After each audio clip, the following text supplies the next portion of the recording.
लेकिन paper leak पर बात रखेंगे। पेपर लीक आज इस राज्य की एक बहुत बड़ी ज्वलंत समस्या है, चाहे वो सीजीएल जेएसएससी का मामला हो या जेपीएससी का मामला हो। निसंदेह हम पेपर लीक पर मुखर होकर अपनी बात को रखेंगे। एक साथ चला है कि बैंक ही बदल गया है, और जब भी कोई बैंक बदलता है बहुत बड़ी बात होती है। सम्मान योजना का डिफेंड किया था और महिमा मंडन किया था, तो हमने ये तर्क दिया था कि 2500 की राशि का आप इतना महिमा मंडन कर रहे हैं और आप 2 लाख की सैलरी ले रहे हैं, आप 1 लाख रुपए का टीएडीए ले रहे हैं। पूर्व विधायक लोग आवास छोड़ नहीं रहे हैं। पूर्व कई ऐसे नेता हैं जो अगर रसूखदार हैं, सत्ता से या विपक्ष के बड़े नेता से उनका ताल्लुक है, तो आवास कब्जा करके बैठे हैं। तो अगर जयराम महतो आवास नहीं लेगा तो आवास कहीं ना कहीं उन रसूखदारों के पास चला जाएगा। तो हम चाहते हैं उस आवास को लें और मेरे क्षेत्र से आने वाले 1 दर्जन स्टूडेंट को वो आवास अलॉटमेंट कर दें। कि जान के खतरे से जयराम महतो घर में बैठने वाला शख्स नहीं है। जयराम महतो उस पृष्ठभूमि से आता है जिस पृष्ठभूमि की पहचान ही बहे हुए लहू से है, रक्त से। अगर हमारा रक्त इस राज्य के लिए नहीं बहता तो आज ये राज्य और ये विधानसभा तैयार नहीं होता। डुमरी विधायक जयराम महतो इस वक्त हमारे साथ बातचीत करने के लिए मौजूद है। बातचीत करेंगे कि बजट सत्र का आज पहला दिन राज्यपाल के अभिभाषण के साथ शुरुआत हुई, आपने सुना, क्या समझ में आया?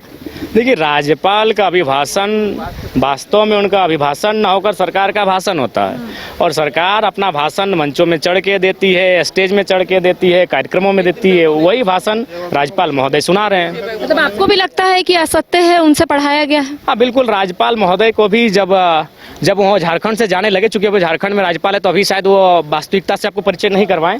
जब इस राज्य से जाने लगे तो उनसे पूछिएगा दिल पे हाथ रख के कि क्या घर सच्चाई है, तो वही कहेंगे कि भाई मजबूरी बस इस भाषण को हम पढ़ रहे हैं। सत्र में पहली बार शामिल हुए हैं, सदन के पटल पर किस तरीके से अपनी बात को रखेंगे, क्षेत्र की समस्या कैसे रखेंगे? देखिए, जो हमारे क्षेत्र की समस्या है उसे हमें सदन में रखने से कोई परहेज नहीं है, और हम बहुत ही मजबूती के साथ रखेंगे, जैसा हम सड़कों पे रखते आए हैं। सरकार जिस तरीके से कार्य कर रही है, संतुष्ट है? 2 महीने में सरकार की ओर से ये कहा जा रहा है कि सरकार हर वो वादे पूरा कर रही है जो सरकार ने कहा था। क्या लगता है सरकार कर रही है? मैया सम्मान योजना को भी लेकर सरकार का कहना है कि बहुत जल्द 7500 रुपए एक साथ। चला है कि बैंक ही बदल गया है, और जब भी कोई बैंक बदलता है बहुत बड़ी बात होती है।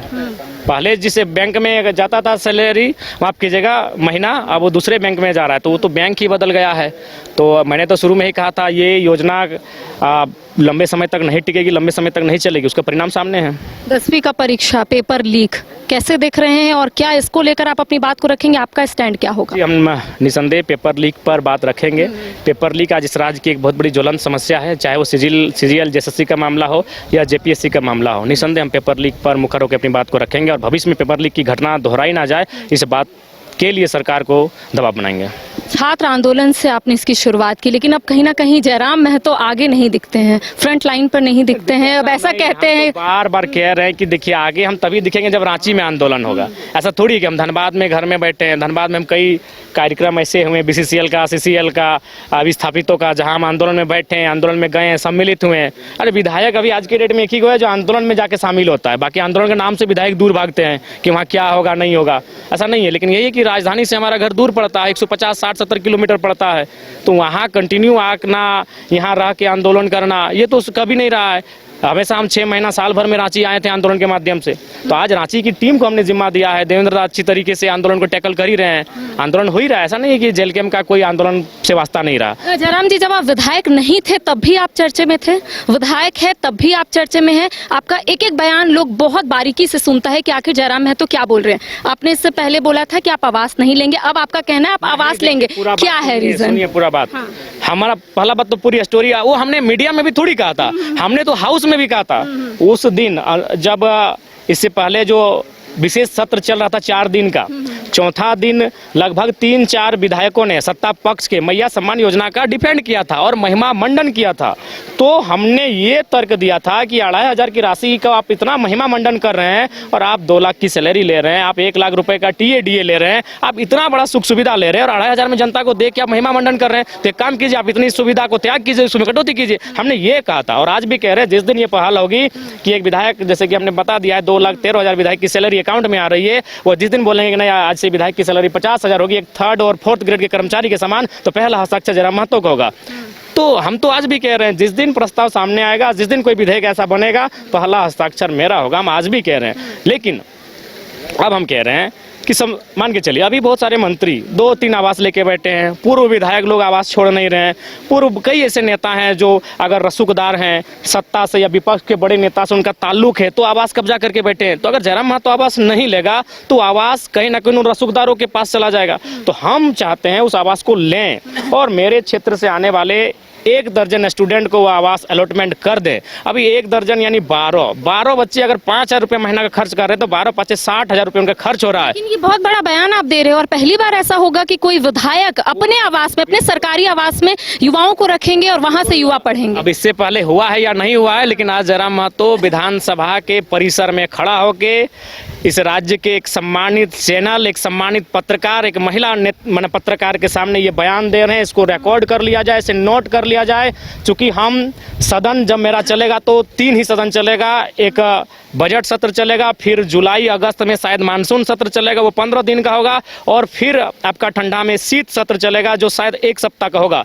यानी कुल मिलाकर 60 दिन ही हमारा रांची विधानसभा के कार्य से आना होगा। उसके बाद हम 2 समिति के सदस्य हैं, पुस्तकालय समिति और खाद्य आपूर्ति उपभोक्ता मामले, उनका बैठक 10 दिन में 15 दिन में होगा, उन बैठकों में हम आएंगे।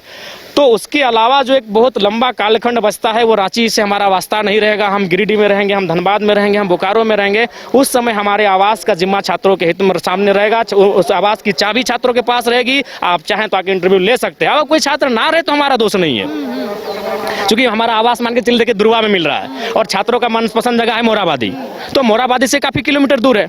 अब ये छात्रों पे डिपेंड करता है। जब रांची आएंगे तो छात्रों के बीच रहिएगा कि अलग से आप कुछ फ्लैट लीजिएगा? बीच रहेंगे जी। हम झारखंड का हिस्ट्री का पहला विधायक हैं जो अंगरक्षक के साथ सोते हैं। हाँ, हम लोग, हमारे बॉडीगार्ड जो हैं उनके हम लोग साथ सोए रात को। जबकि आप जेनविन कहीं भी जाइएगा तो बॉडीगार्ड लोग का अलग कमरा होता है। माननीय लोग बहुत दूर रखते हैं अपने सहयोगियों को अपने से। हम लोग एक बेड में सोए सर्किट हाउस में, पूछ लीजिए किसी को। स्थानीय नीति, नियोजन नीति 1932 खतियान के आधार पर स्थानीय नीति की बात आपने की थी, क्या वो मुद्दा आप उठाइएगा? क्या आपको ऐसा लगता है कि आप आंदोलन कर रहे हैं, आपको जान का खतरा है इसीलिए शायद आप आंदोलन नहीं कर रहे हैं? क्या ऐसा कुछ है? देखिए, जान के खतरे से जयराम महतो घर में बैठने वाला शख्स नहीं है। जयराम महतो उस पृष्ठभूमि से आता है जिस पृष्ठभूमि की पहचान ही बहे हुए लहू से है, रक्त से। अगर हमारा रक्त इस राज्य के लिए नहीं बहता तो आज ये राज्य और ये विधानसभा तैयार नहीं होता। तो जयराम महतो की पहचान ही है एक रक्त रंजित इतिहास से है। दामोदर की नदियों में पानी की जगह हमारे पूर्वजों का खून बहा है, सोरखा की नदियों में, तब जाके ये झारखंड राज्य का निर्माण हुआ है। तो अपने जान के भय से जयराम महतो घर में बैठने वाला नहीं। अगर होता तो आज रात के 11 बजे माफियाओं के सामने खड़ा नहीं होता टोल टैक्स में। अच्छा, एक आखिरी सवाल, क्योंकि आप पैर में चप्पल नहीं पहने, आपका कहना है कि आपका वचन है आप जब भी विधानसभा आएंगे आप चप्पल नहीं पहनेंगे, क्या ऐसा सही में है? आपने इससे पहले बयान दिया था इसको लेकर?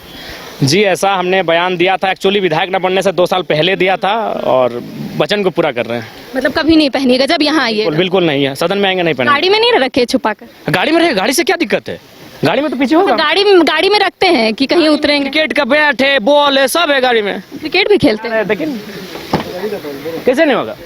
गाड़ी में हमारा बैट है, विकेट है, बॉल है।